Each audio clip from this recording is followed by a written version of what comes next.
Des brutes abîment le blason du professeur.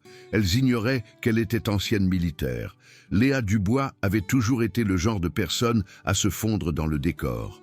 Au lycée Victor Hugo à Paris, elle se déplaçait dans les couloirs comme un fantôme, sa silhouette menue enveloppée dans des pulls trop grands et ses cheveux bruns tombant sur son visage comme un rideau. Les élèves la remarquaient à peine, et quand ils le faisaient, c'était généralement pour la reléguer au rang d'une simple jeune fille discrète qui restait dans son coin. Ce qu'ils ignoraient, c'est que Léa se tenait avec la démarche mesurée de quelqu'un qui avait appris à évaluer chaque pièce dans laquelle elle entrait, chaque personne qu'elle rencontrait. Sa posture pouvait sembler timide à ses camarades de classe, mais c'était en réalité l'immobilité contrôlée de quelqu'un qui avait été formé à observer avant d'agir. La façon dont elle gardait ses mains détendues le long de son corps, le balayage subtil des sorties à chaque fois qu'elle entrait dans une salle de classe. C'étaient des habitudes ancrées par des années de discipline militaire qui n'avaient rien à voir avec la timidité. 3 mois après le début de l'année scolaire, Léa se sentait toujours comme une étrangère. Déménager à Paris après la mutation militaire de son père avait été assez difficile, sans le défi supplémentaire d'être la nouvelle qui ne trouvait sa place nulle part. Elle ne s'intéressait pas aux histoires de potins qui semblaient consumer la plupart de ses camarades de classe, préférant se concentrer sur ses études et les lettres occasionnelles de son jeune frère qui était toujours en poste à l'étranger avec leur père. Les premiers vrais problèmes ont commencé à la cantine un mardi après-midi.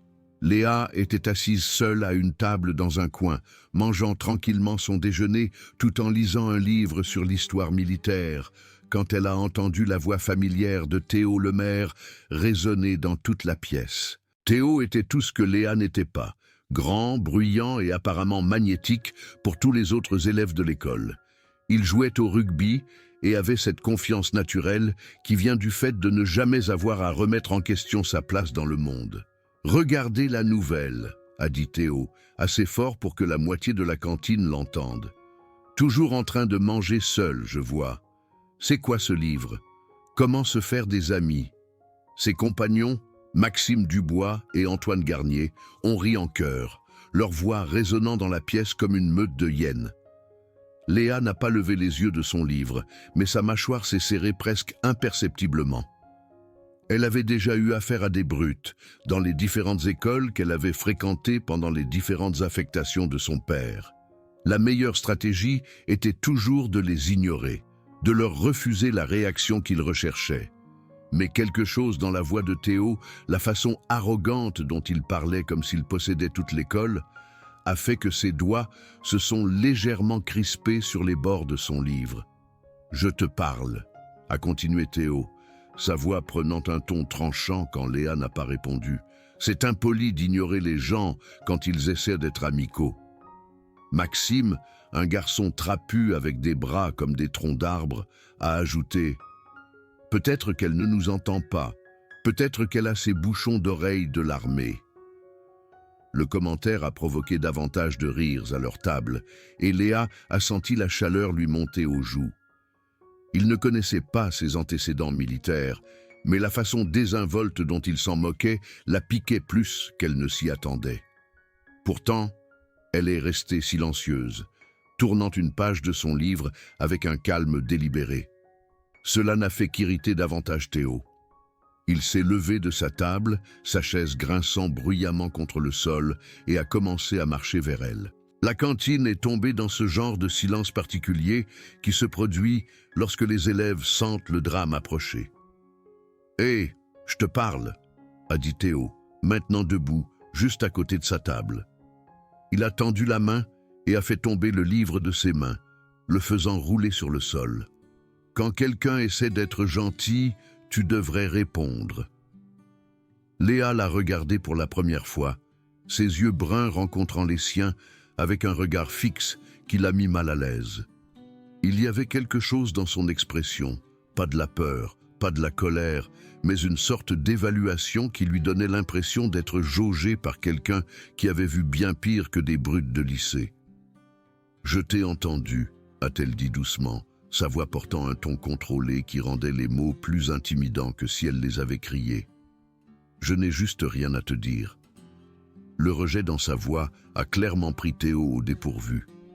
Il était habitué aux réactions, larmes, colère, défis, mais cette indifférence calme était quelque chose de nouveau. Cela le faisait se sentir plus petit, et cela le mettait en colère. « Tu crois que tu es meilleur que nous ?» a-t-il demandé, sa voix s'élevant. « Ce n'est pas parce que tu es une gosse de militaire qui déménage tout le temps que tu peux agir comme si tu étais trop bien pour cette école. » Léa s'est penchée pour ramasser son livre, ses mouvements fluides et contrôlés. « Je n'ai jamais dit que j'étais meilleur que quiconque, » a-t-elle répondu, toujours de cette même voix douce. « Je veux juste manger mon déjeuner en paix. » Mais Théo n'en avait pas fini. Quelque chose dans son attitude, la façon dont elle refusait de lui donner la réaction qu'il voulait, lui donnait l'impression de perdre la face devant toute la cantine. Il a tendu la main et a fait tomber son plateau repas de la table, en voyant son sandwich et sa pomme rouler sur le sol. « Oups !» a-t-il dit avec une fausse innocence. « On dirait que tu as fait des dégâts. Tu devrais peut-être nettoyer ça. » La cantine était complètement silencieuse maintenant, chaque élève regardant pour voir ce qui allait se passer ensuite. Léa a regardé les restes éparpillés de son déjeuner, puis de nouveau Théo. Pendant un instant, quelque chose a clignoté dans ses yeux, un éclair de quelque chose qui a fait reculer inconsciemment Maxime et Antoine.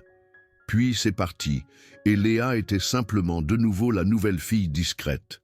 Elle s'est levée, a ramassé ses affaires et est sortie de la cantine sans un mot, laissant Théo debout là avec sa victoire qui semblait étrangement creuse. Mais alors qu'elle s'éloignait, plusieurs élèves ont remarqué quelque chose que Théo avait manqué dans son moment de triomphe. La démarche de Léa était différente, pas le traînement de pieds voûtés d'une victime vaincue, mais le rythme mesuré de quelqu'un qui réfléchissait, planifiait, attendait le bon moment. Les incidents se sont intensifiés au cours des semaines suivantes. Théo semblait s'être donné pour mission personnelle de cibler Léa, comme si son refus constant de s'effondrer était un défi qu'il ne pouvait ignorer.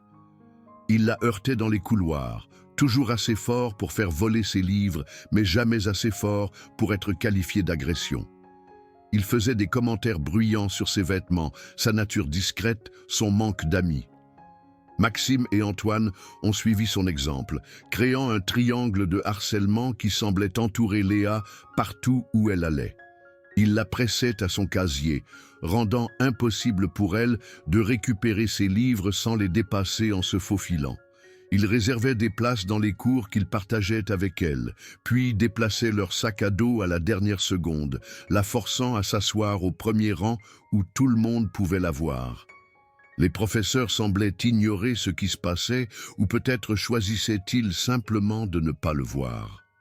Madame Garnier, la professeure de français, fronçait les sourcils lorsque Théo faisait ses commentaires désobligeants, mais ne les abordait jamais directement. Monsieur Moreau, qui enseignait l'histoire, semblait penser que les garçons étaient simplement amicaux lorsqu'il proposait d'aider Léa avec ses livres, manquant complètement le ton moqueur. Mais il y avait une enseignante qui remarquait tout. Madame Camille Leclerc enseignait les sciences politiques en terminale et n'était au lycée Victor Hugo que depuis 2 ans. Elle était jeune pour une enseignante, probablement au début de la trentaine, avec un style discret qui consistait principalement en des chemisiers et des cardigans simples. Elle portait ses cheveux bruns tirés en un chignon soigné et avait une façon de parler calme et mesurée qui rappelait à Léa certains des officiers qu'elle avait connus dans diverses bases militaires. Madame Leclerc observait la situation se dérouler avec une inquiétude croissante. Elle reconnaissait les signes, la façon dont Léa se tenait, les réponses contrôlées, la façon prudente dont elle se déplaçait dans l'école. Plus important encore, elle reconnaissait le regard dans les yeux de Théo, la nature croissante de son comportement et la façon dont les autres élèves commençaient à traiter le harcèlement comme un divertissement. C'est Madame Leclerc qui a remarqué en premier le blouson en cuir. Léa avait commencé à le porter fin octobre, lorsque le temps à Paris avait commencé à se rafraîchir. Il s'agissait clairement d'un modèle militaire, cuir marron usé avec des écussons et des insignes qui avaient été soigneusement retirés, ne laissant que de vagues contours là où ils avaient été autrefois. Le blouson était trop grand pour sa silhouette menue, mais elle le portait avec une sorte de respect qui suggérait qu'il avait une signification importante. Madame Leclerc avait servi 6 ans dans l'armée avant de retourner à l'école pour devenir enseignante. Elle a immédiatement reconnu le blouson. C'était le genre de modèle distribué au personnel militaire dans certaines unités spécialisées, le genre qui ne provenait que d'années de service actif dans des conditions difficiles. Le fait que Léa le porte suggérait qu'il avait appartenu à quelqu'un d'important pour elle, quelqu'un qui avait servi avec distinction. Le blouson est devenu une autre cible pour le harcèlement de Théo. Il faisait des commentaires sur le fait qu'il était trop grand, sur le fait que Léa essayait d'avoir l'air dur alors qu'elle n'était manifestement qu'une petite fille effrayée. Il tirait sur les manches quand il la croisait dans le couloir, ou attrapait le col quand elle prenait des livres à son casier. « C'est quoi ce costume ?» disait-il. « Tu joues à te déguiser dans le vieux blouson de papa ?» La réponse de Léa était toujours la même, le silence, ce regard fixe. Puis elle continuait ce qu'elle faisait. Mais Madame Leclerc a remarqué que sa mâchoire se serrait lorsque Théo mentionnait le blouson et que ses mains se crispaient en poings le long de son corps, avant qu'elle ne les détende consciemment. Le point de rupture est survenu un vendredi après-midi en novembre. Léa se dirigeait vers le parking après l'école, son sac à dos jeté sur une épaule et son blouson zippé pour se protéger de l'air froid des montagnes. Elle pensait au week-end à venir, à la lettre qu'elle devait écrire à son frère, au projet d'histoire qui était dû lundi. Elle n'a pas vu Théo, Maxime et Antoine avant qu'il ne soit trop tard. Ils attendaient près des supports à vélo, apparemment en train de planifier ce moment. Alors que Léa passait devant, Théo s'est avancé devant elle, bloquant son chemin. « Et la militaire » a-t-il dit, sa voix portant ce ton moqueur familier. « Joli blouson. Tu l'as trouvé où? À la friperie ?» Léa a essayé de le contourner, mais Maxime s'est déplacé pour bloquer son chemin par la gauche, tandis qu'Antoine s'est déplacé vers la droite. Il l'avait coincé entre les supports à vélo et le bâtiment de l'école, sans moyen facile de s'échapper. « Je t'ai posé une question, » a continué Théo, sa voix devenant plus dure. « Tu ne trouves pas que c'est impoli d'ignorer les gens? »« Je veux juste rentrer chez moi, » a dit Léa doucement, sa voix stable malgré la situation. « S'il vous plaît, bougez. » Mais Théo était incapable d'écouter la raison. Quelque chose dans son attitude continue, son refus de montrer de la peur, le rongeait depuis des semaines. Il a tendu la main et a attrapé le devant de son blouson, la tirant vers lui. « Tu crois que tu es si dur dans ce truc ?» a-t-il dit, son visage à quelques centimètres du sien. « Voyons voir à quel point tu es vraiment dur. » Ce qui s'est passé ensuite serait rejoué dans des chuchotements choqués dans tout le lycée Victor Hugo pendant des semaines. Théo a tiré fort sur le blouson, essayant de l'arracher de ses épaules. Le vieux cuir, usé par des années d'utilisation, n'a pas pu résister à la force soudaine. Le blouson s'est déchiré le long de la couture arrière, le bruit du cuir qui se déchire résonnant sur les murs de l'école. Mais c'est ce qui est tombé du blouson déchiré qui a fait se figer Maxime et Antoine sur place. Des écussons militaires, des médailles et des décorations éparpillées sur le trottoir, une étoile de bronze, un cœur violet, de multiples écussons de déploiement d'Irak et d'Afghanistan. Les objets avaient été soigneusement rangés dans une poche intérieure, enveloppés dans du papier de soie comme de précieux artefacts. Léa est tombée à genoux, ramassant frénétiquement les objets avec des mains tremblantes. Pour la première fois depuis son arrivée au lycée Victor Hugo, son attitude s'est brisée. Des larmes coulaient sur son visage alors qu'elle serrait l'étoile de bronze contre sa poitrine. « C'était à mon frère », a-t-elle murmuré, sa voix se brisant. « Il est mort en Afghanistan. C'était tout ce qu'il me restait de lui. » Les mots ont frappé les 3 garçons comme un coup physique. Théo est resté figé, le blouson déchiré toujours dans ses mains, comprenant soudain l'ampleur de ce qu'il avait fait. Maxime et Antoine avaient reculé, leur visage pâle de choc. Mais Théo, au lieu de s'excuser, a semblé paniquer à la vue des larmes de Léa. Dans son esprit, il avait enfin obtenu la réaction qu'il voulait, et une partie tordue de lui se sentait justifiée. « Eh bien, tu ne devrais peut-être pas porter les vêtements des morts à l'école, a-t-il dit, sa voix tremblant légèrement. C'est un peu glauque. » La cruauté du commentaire a semblé briser quelque chose en Léa. Elle l'a regardé avec des yeux qui n'étaient plus tristes mais flamboyants d'une fureur qui a fait reculer involontairement les trois garçons.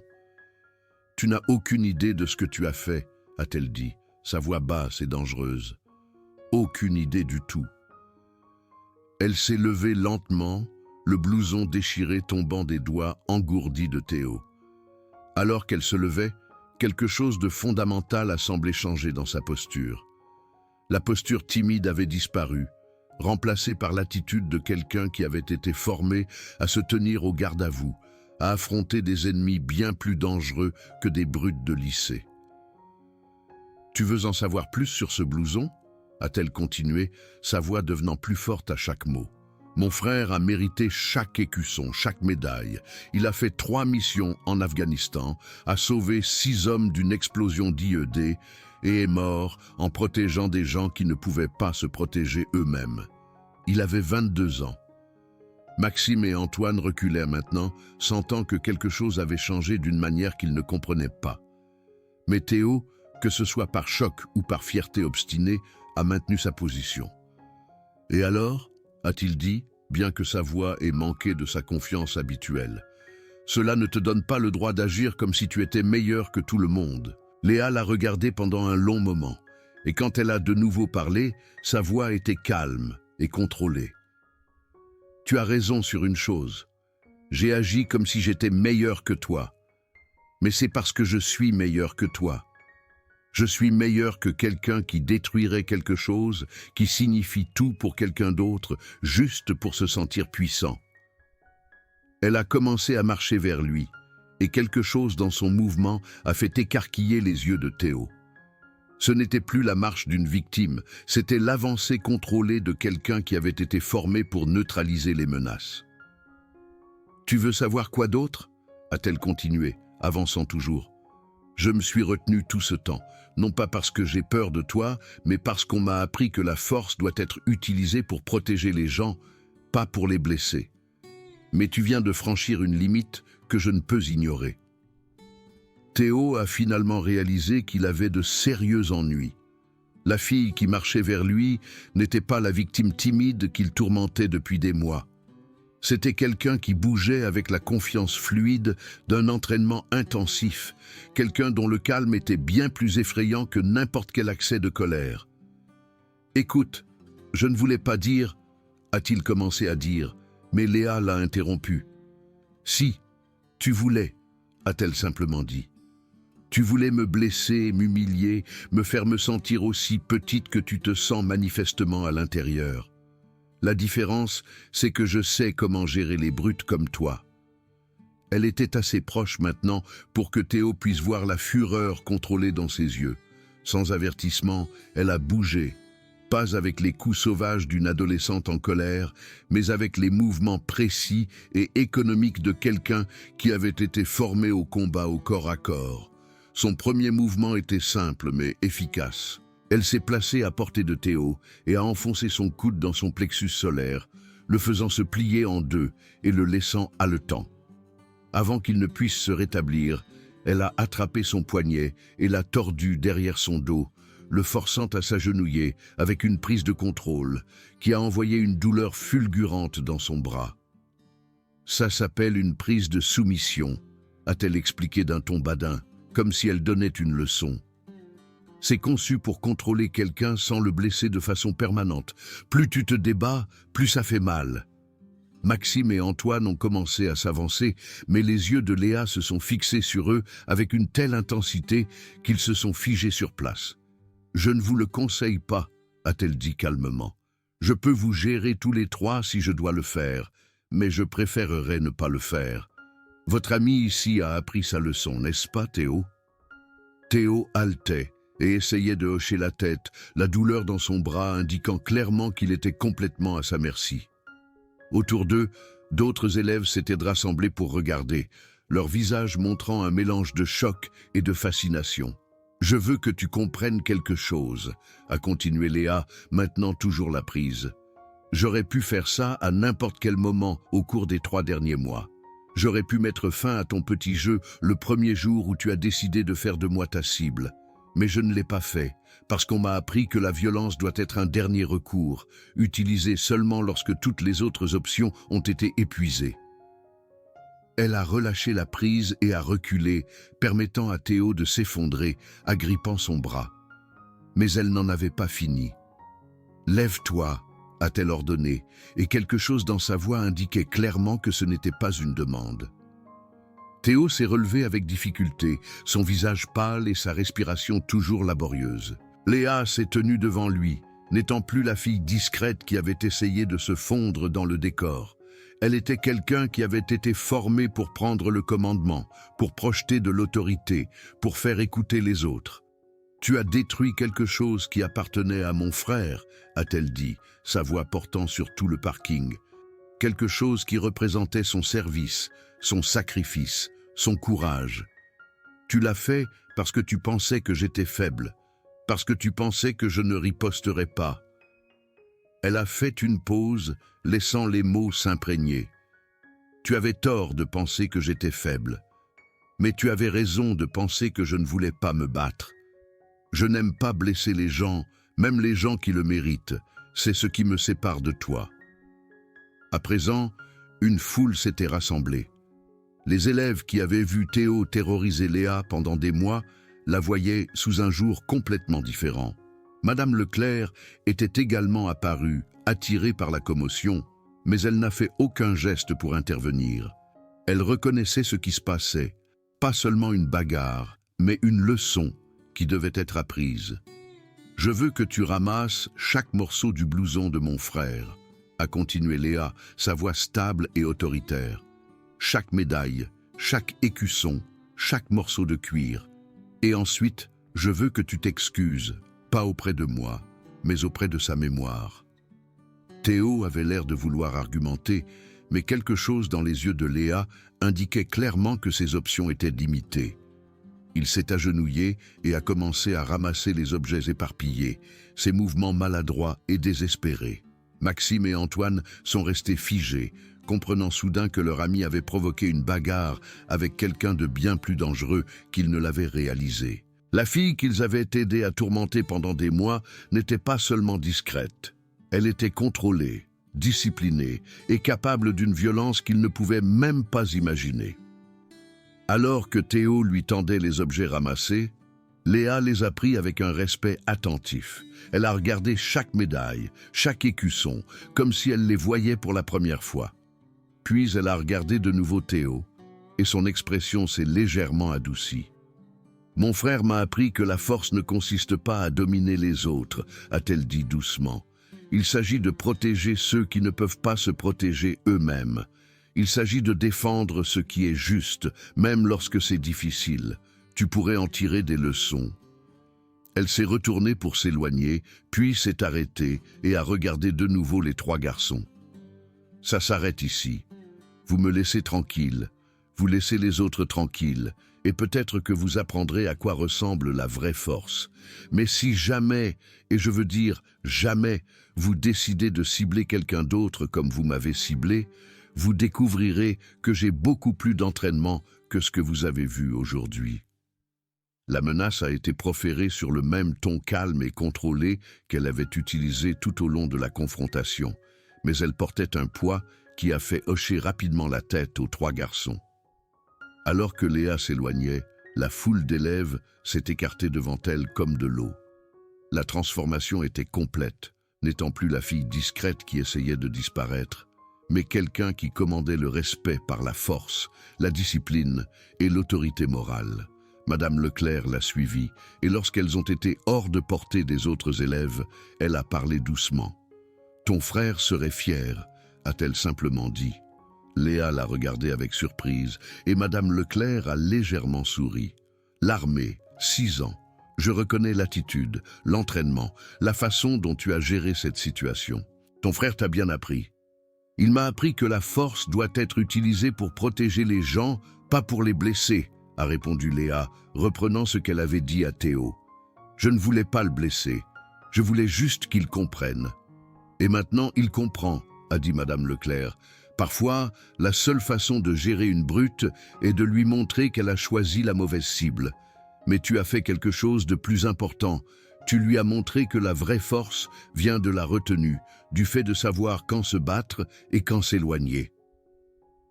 Au cours des semaines suivantes, la dynamique au lycée Victor Hugo a changé radicalement.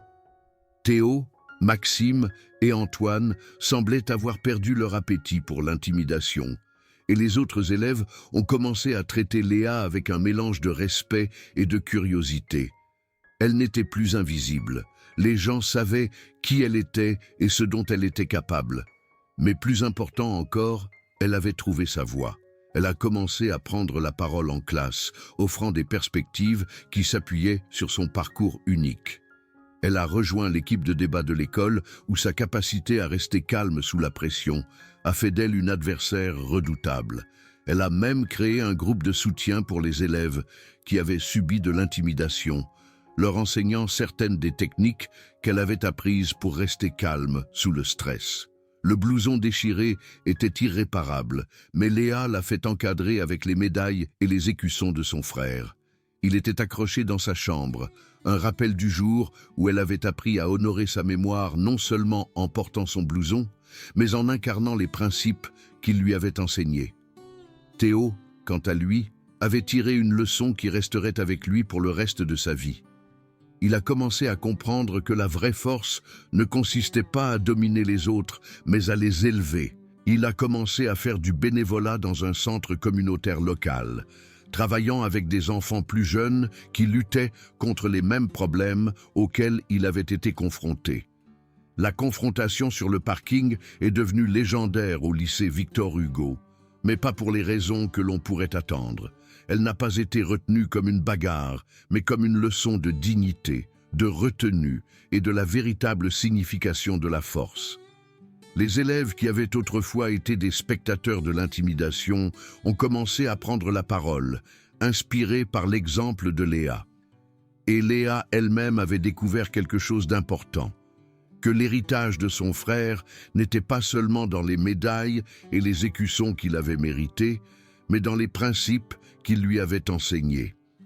Elle avait appris que la vraie force ne vient pas de la capacité à blesser les autres, mais de la sagesse de savoir quand une telle force est nécessaire et de la retenue de ne l'utiliser que lorsque toutes les autres options ont été épuisées.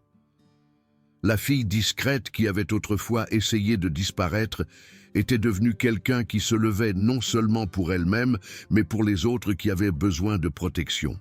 Elle avait appris que parfois, la plus grande victoire ne vient pas de la défaite de ses ennemis, mais de leur enseignement à être meilleurs qu'ils ne l'étaient.